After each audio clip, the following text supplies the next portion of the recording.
అండి, అందరికీ నమస్తే. ఎలా ఉన్నారు? వెల్కమ్ టు అరుణా గడ్డం ఆల్ ఇన్ వన్ వ్లాగ్స్. ఈరోజు నేను మీకు రవ్వ వడియాలు అయితే చూపించబోతున్నాను. అందుకోసం ఈ జోడి తెప్పాలతోటి ఒక జోడి తెప్పాల రవ్వ తీసుకున్నాను. దీనికి కొలతగా 7 జోడి తెప్పాలలో నీళ్లు తీసుకోవాలి. నీళ్లు మరిగించుకోవటం కోసం స్టవ్ మీద పెట్టాను.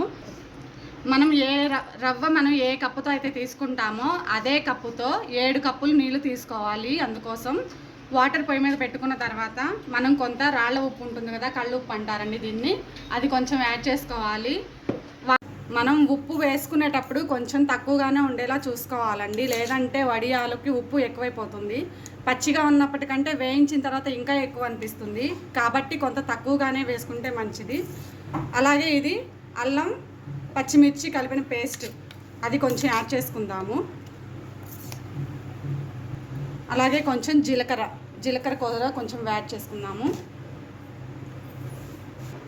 తర్వాత కొంచెం కరివేపాకు కూడా వేసుకొని ఇవన్నీ మరిగేదాకా వెయిట్ చేయాలి. మరిగిన తర్వాత మనం రవ్వ వేసుకొని కలుపుకోవాలి. నీళ్లు బాగా మరగనిద్దాము.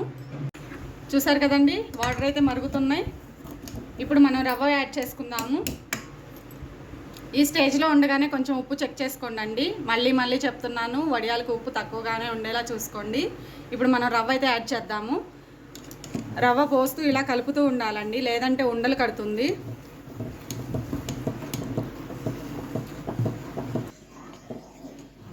బాగా కలుపుతూ ఉండాలండి, లేదంటే ఉండలు కడుతుంది. రవ్వ పోసిన తర్వాత కూడా కొంచెం ఉడకటం స్టార్ట్ అయ్యేదాకా ఇలా తిప్పుతూనే ఉండాలి.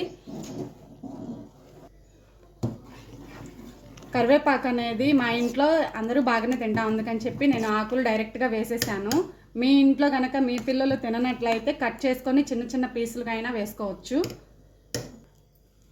చూసారు కదండి, రవ్వ ఉడకడం స్టార్ట్ అయింది. ఇలా ఉన్న రవ్వ కొంచెం చిక్కపడేదాకా ఉడకనిద్దాము. ఉడకనిచ్చిన తర్వాత మనం కాటన్ క్లాత్ ఉంటుంది కదా, వైట్ క్లాత్ అయినా, లేదంటే మన కాటన్ చున్నీలు అయినా సరే, లేదంటే కవర్స్ ఉంటాయి కదా, ఆ కవర్స్ మీద అయినా పెట్టుకోవచ్చు. చూసారు కదండి, కొంచెం దగ్గర పడింది. మనకి ఇంకొక 2 మినిట్స్ అయితే వడియాలు పెట్టుకోవడానికి రెడీ అవుతుంది.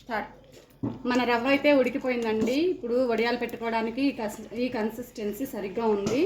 మనం ఇలా ఉడికించుకునేటప్పుడే దేని మీద అయితే మనం వడియాలు పెట్టుకోవాలనుకుంటున్నామో, కాటన్ చున్నీ కానీ కవర్ కానీ ఏదైనా, అది ముందుగానే తడిపి పెట్టుకొని రెడీగా పెట్టుకోవాలి.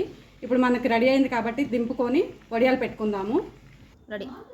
ఇలా రెడీ అయిన మన వడియాల పిండిని ఒక చిన్న గిన్నెలోకి ట్రాన్స్ఫర్ చేసుకుందామండి. కాటన్ క్లాత్ ఉంది కదా, దాన్ని తడుపుకొని ఇలా మంచం మీద పరుచుకుందాము. ఇప్పుడు మనకు నచ్చిన సైజులో వడియాలు, చిన్న వడియాలు పెట్టుకుందాము. చూసారు కదండి, ఇలా మనకు నచ్చిన సైజులో వడియాలు పెట్టుకోవచ్చు. ఇలా పెట్టిన వడియాల్ని సాయంత్రం దాకా ఎండలో ఎండబెట్టాలండి. చూసారు కదండి, ఉదయం నుంచి ఎండలో ఎండబెడితే ఇలా ఎండిపోతాయి అన్నమాట. దీన్ని ఇలాగే డైరెక్ట్గా తీస్తే రావు, కాబట్టి క్లాత్ని రివర్స్ చేసి కొంచెం వాటర్ చల్లుకోవాలి. వాటర్ చల్లుకుంటే మనకి వడియాలు తీయడానికి ఇలా ఈజీగా వస్తాయి అన్నమాట. చూసారు కదా, ఇలా వాటర్ చల్లితే చాలా సింపుల్గా వస్తాయి అన్నమాట. ఇలా వచ్చిన వడియాలని ఒక గిన్నెలో తీసుకోవాలి. ఇవి ఇలా మెత్తగా ఉన్నాయి కాబట్టి మరుసటి రోజు ఎండలో బాగా డ్రైగా అయ్యేంత వరకు ఎండబెట్టుకొని వేయించుకుంటే ఎంతో క్రిస్పీగా ఉండే వడియాలు రెడీ అవుతాయి. చూసారు కదండి, మనం క్లాత్ నుంచి సపరేట్ చేసుకున్న వడియాలని తెల్లారి ఒకరోజు ఎండబెట్టుకుంటే ఎండకి ఇలా క్రిస్పీగా తయారవుతాయి అన్నమాట. వీటిని ఇలా ఎండిపోయిన వడియాలని ఒకసారి మీకు వేయించి చూపిస్తాను. డీప్ ఫ్రై కోసం ఆయిల్ అయితే పెట్టుకున్నాము. ఆయిల్ బాగా హీట్ అయింది. ఇప్పుడు ఎండిన వడియాలని ఇందులో వేసుకుందాము.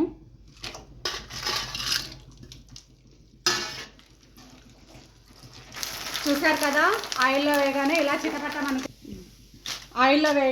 చిటపట్టమంటూ తెల్లటి పువ్వుల్లాగా మనకు వడియాలు రెడీ అయ్యి వస్తాయన్నమాట.